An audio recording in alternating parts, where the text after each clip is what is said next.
Bonjour à les enfants. On va chanter Abba Père. Mais je vais vous expliquer ce que ça veut dire Abba. Parce que peut-être que certains d'entre vous n'ont pas eu l'occasion de comprendre ce que c'est. C'est que la Bible nous dit que Dieu nous a adoptés comme fils. Et comme vous êtes les enfants, pour simplifier, c'est pour vous dire que Dieu nous a adoptés comme ses enfants.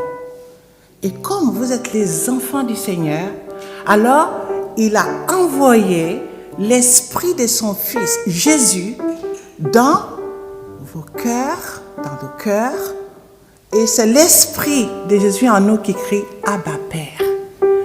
C'est pour cela que quand parfois il y a des moments qui sont difficiles, alors vous allez avoir l'esprit de Dieu en vous qui va dire Abba Père, vous pensez au Seigneur. Alors, on va tous chanter ensemble. Et ce qui veut dire Abba, ça veut dire Père. Donc Dieu, c'est notre Père, c'est votre Père. Alors, vous allez chanter avec nous. Amen. Et Dieu vous entend.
Aujourd'hui, je te raconte l'histoire d'une famille ordinaire pour l'époque, parce que Monsieur Elkanah avait 2 femmes. La première, Pénina, avait des enfants. Et la deuxième, Anne, n'en avait pas. Elle était d'autant plus triste que cette Pénina se moquait tout le temps d'elle. « Ha ha ha, cette Anne, elle n'a pas d'enfants, moi j'en ai, ha ha ha !» Et Anne pleurait. Chaque année, toute la famille partait en voyage jusqu'à un endroit qui s'appelle Silo, là où il y avait la maison de Dieu. Et c'était la fête. On mangeait, on dansait, on chantait. On allait dans la maison de Dieu pour lui dire merci. Et cette année-là, pendant le repas, Anne, elle n'arrivait pas à manger. Rien à faire. Il n'y a rien qui passait.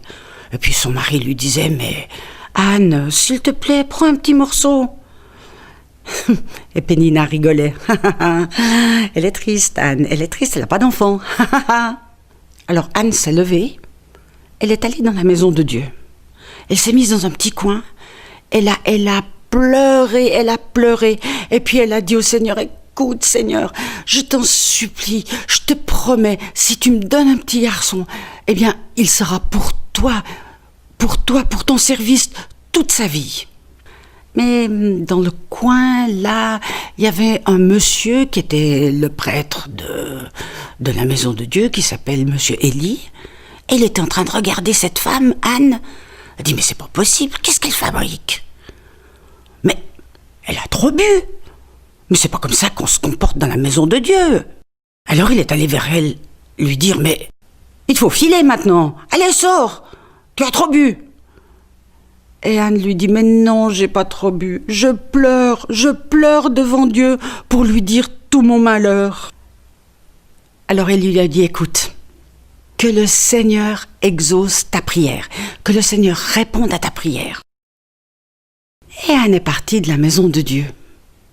Et figurez-vous que quelque temps après, elle attendait un bébé. Et c'était un petit garçon, elle l'appelait Samuel. Mais qu'est-ce qu'elle était contente, En plus, vous savez ce que ça veut dire, Samuel? Ça veut dire « je l'ai demandé à Dieu ». Eh bien voilà, elle l'a demandé, elle l'a reçu.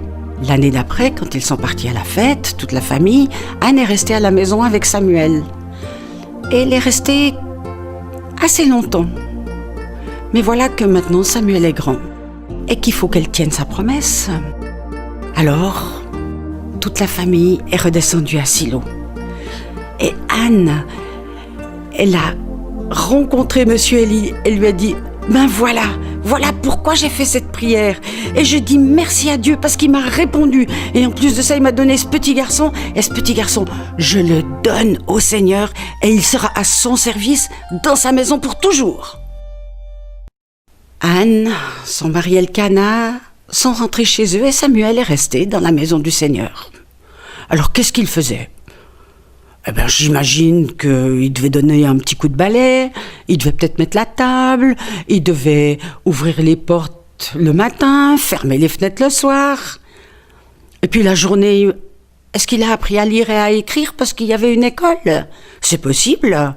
Et puis surtout, il a fait comme tous les garçons de son âge, il a joué avec ses copains dehors. Et Monsieur Élie, il a quelques soucis. Il a quelques problèmes. Et un jour, il y a un prophète. Un prophète, c'est quelqu'un qui parle de la part de Dieu. Et il est venu voir Élie et il lui a dit « Écoute, j'ai quelque chose à dire de la part de Dieu. Dieu n'est pas content. Il est même assez fâché. Et tu sais pourquoi ? Parce que tes 2 fils, eh bien, ils se comportent très mal. Ils ne me respectent pas. Ils ne m'obéissent pas et en plus, ils sont voleurs. » Élie, il le savait bien. Il savait bien qu'il n'avait jamais pu faire façon de ses garçons. Et le prophète est reparti. Et voilà cette année, Anne et son mari et toute la famille qui reviennent à Silo. Ils reviennent pour dire merci au Seigneur, ils reviennent pour faire la fête, pour voir Samuel. Et chaque année, sa maman lui amène un petit vêtement. Chaque année, un peu plus grand parce que Samuel grandit. Ce soir-là, Samuel va se coucher comme d'habitude. Il fait nuit, les portes sont fermées et il s'endort. Quand tout à coup, au milieu de la nuit, Samuel. Alors il se lève, il se précipite vers Élie. Élie, tu m'as appelé, qu'est-ce qui se passe ? C'est Élie qui se réveille, il dit, mais je t'ai pas appelé, file te recoucher, va. Une deuxième fois, Samuel. Alors Samuel se reprécipite vers Élie. Il lui dit, mais Élie, tu m'as appelé, c'est pas possible.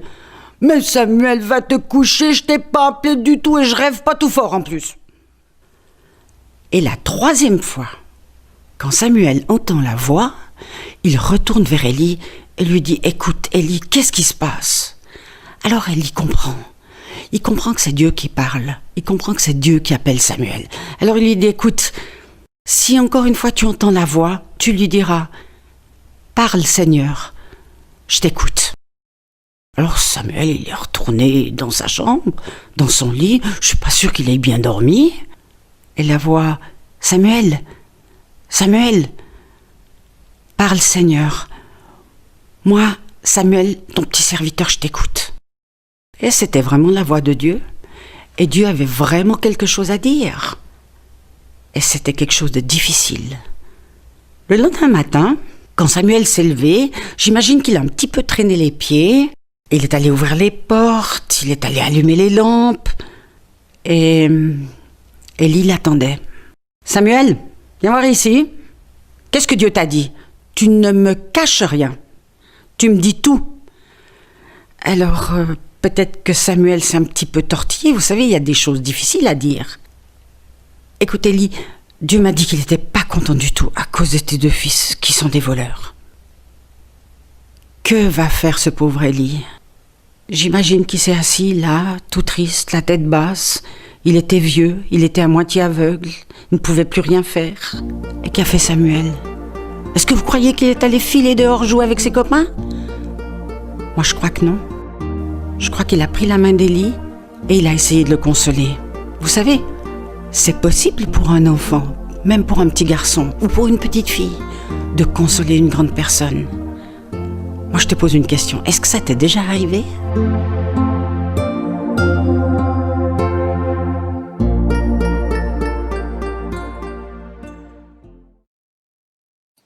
La semaine dernière, on a vu Jésus qui appelait Matthieu et lui demandait de le suivre, ce qu'il demande à chacun de nous, que l'on soit petit ou grand. Mais peut-être t'étais-tu dit « Ouh là là, mais moi je suis trop jeune pour suivre Jésus !» Aujourd'hui, j'ai choisi spécialement cette histoire de Samuel qui nous montre que Dieu accorde de l'importance aux enfants et que son désir, comme pour les adultes, est de les rencontrer, de se faire connaître à eux, de leur parler et même de leur confier des missions. Souhaiterais-tu vivre cette aventure avec Dieu? Tu peux relire dans la Bible cette histoire que tu viens de voir dans 1 Samuel chapitre 1 à 3. Et maintenant, je te propose de réfléchir sur ce que nous enseigne cette histoire. Anne a fait le meilleur choix possible, venir dire à Dieu sa peine, sa tristesse, les moqueries qu'elle endurait parce qu'elle ne pouvait avoir d'enfant et son désir d'en avoir un et de le consacrer à Dieu. Et on voit que Dieu est un Dieu plein de compassion, c'est-à-dire qu'il comprend la souffrance d'Anne, il voit sa peine et veut la couvrir de son affection. Il entend sa prière et il y répond.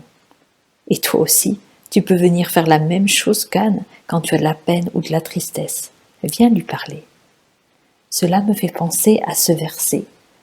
Quand un malheureux crie, l'Éternel entend et il le sauve de toutes ses détresses. À chaque fois qu'Anne regarde le beau visage de son bébé, elle voit la bonté de Dieu qui a répondu à sa prière. Et à chaque fois qu'elle appelle par son prénom, qui veut dire entendu ou exaucé de Dieu, elle pense encore à Dieu. Et l'attitude d'Anne est belle, elle est pleine de reconnaissance, elle compose un chant pour le remercier et le louer. Et surtout, elle tient sa promesse, elle redonne à Dieu Samuel lorsqu'il est un peu plus grand, en l'apportant au temple pour qu'il aide Élie, jusqu'à cette fameuse nuit où Dieu a appelé « Samuel, Samuel ». L'attitude de Samuel est vraiment intéressante. Il se lève par 3 fois, et pourtant c'est la nuit, il aurait pu se dire « Oh là là, je suis trop fatigué, je me retourne de l'autre côté, on verra ça demain matin ». Non, son cœur est disposé. Il sort de son lit et va trouver Élie pour lui dire « Me voici ». Par 3 fois, il recommence. Quelle persévérance! Puis il obéit aux conseils qu'Élie lui donne. Waouh! Quand on est trop occupé, quand on est de mauvaise humeur, quand on nous appelle et qu'on n'a pas toujours envie de répondre, on n'est pas disponible. C'est un peu comme si nos portes, elles sont fermées. Dieu pourrait enfoncer la porte, mais non. Dieu ne force pas. Il est respectueux et vient que si on en a envie. Samuel, lorsqu'il répond à Dieu « Parle, car ton serviteur écoute », c'est un peu comme s'il ouvre ses portes. Dieu prend place dans sa vie et il peut lui parler. Veux-tu apprendre à écouter Dieu toi aussi? On n'est jamais trop petit ou trop jeune pour faire silence dans son cœur et se mettre à l'écoute de Dieu. Arrête toutes les distractions et les occupations. Ouvre ta Bible, pense à Dieu. Tu l'entendras parler à ton cœur et à ton esprit. Tu peux même choisir un petit coin tranquille ou passer du temps avec Dieu. Alors, quelle leçon de vie peut-on tirer de cette histoire? Tout d'abord, comme Anne, la maman de Samuel, tu peux venir à n'importe quel moment parler à Dieu, lui dire tes soucis, tes chagrins, ce qui te préoccupe, tes désirs. Il entend et s'occupera de ta situation. Tu peux aussi commencer à servir Dieu dans les petites choses, comme Samuel l'a fait dans le temple en rendant service autour de toi, comme si c'était pour Jésus que tu le faisais. Réfléchis à quelques exemples concrets de ce que tu pourrais faire. Tu es tout jeune, mais tu peux apprendre à écouter la voix de Dieu. Tu peux aussi trouver auprès de tes parents ou d'une autre personne de ton choix l'aide nécessaire pour te conseiller dans ta relation avec Dieu, comme Samuel l'a fait auprès d'Élie. Et puis, comme Dieu a parlé à Samuel et lui a confié cette mission de délivrer ses paroles, c'est-à-dire d'être prophète, Dieu souhaite te parler aussi et te confier une mission. Bon dimanche et à la semaine prochaine.